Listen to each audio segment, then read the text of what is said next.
What we're doing is we're trying to pilot a new way of working.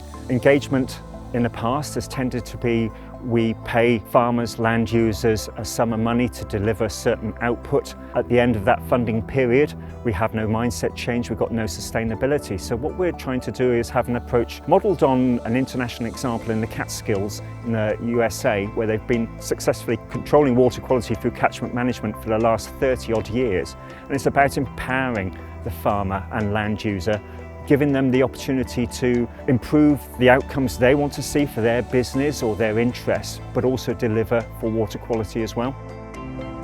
This field has had particular issues many years ago with water coming out through the gate too fast and into the wrong place. The information we received when we were first shown the maps was just like, wow, this is amazing, because it was so accurate. Having known the ground, we farmed here for 3 generations. Like, we've known the ground and we've known what happens on the bad weather, but it's just the information we gained with the LiDAR means we can do a little bit extra away from this field, and the problem, this would be a very high risk field for cropping, the problem can be virtually eliminated, that we can carry on cropping this field responsibly in the future. Myself and 5 other farms, part of the Beacons Water Group, were successful in an EIP funding project, and we have been assessing all of the greenhouse gas emissions arising from each of the farms and the amount of carbon sequestration that is occurring on each of those farms as well, in terms of the trees and hedges and woody biomass, and then the carbon sequestration into soils across each of those farms, to determine what position is in terms of the balance between emission and removal on each of the farm businesses and collectively. Farmers have got to take control of the narrative. They've got to basically be providing an evidence base which then translates through the supply chain to the consumer.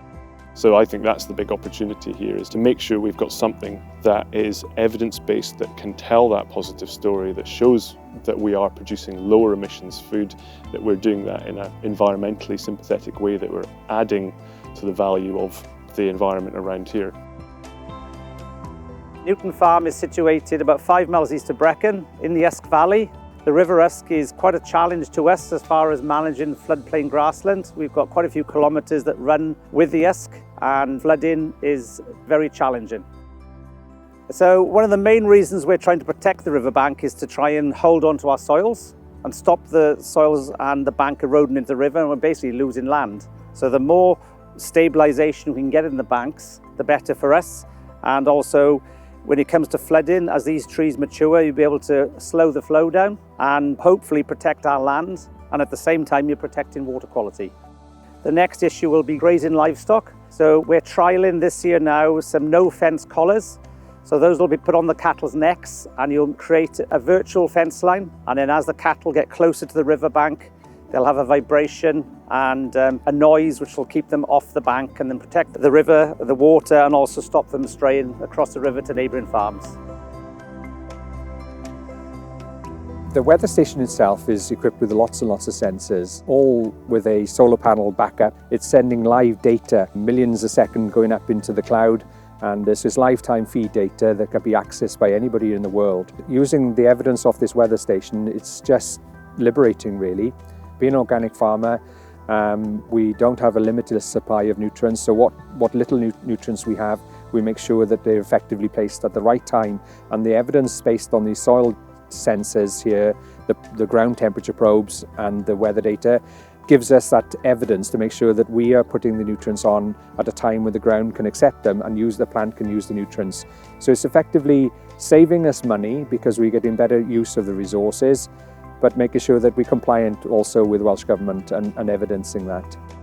We're living in a special place really, and we're grateful for that. But I think it's important that we actually accept the risks that we perhaps pose to the environment, and understanding those and do what we can to reduce those risks, if you like. It isn't actually that much that we've got to do, if you like, to have an influence and change. But it is a matter of just being aware and accepting that previously how we perhaps have done it, it was causing a problem, if you like. And if we're going to be active in terms of repairing that, then that's what we need to do. Graze from uphill, have a water supply in the right place, and so on. It's going to be better for the farm, for our soil, and going forward.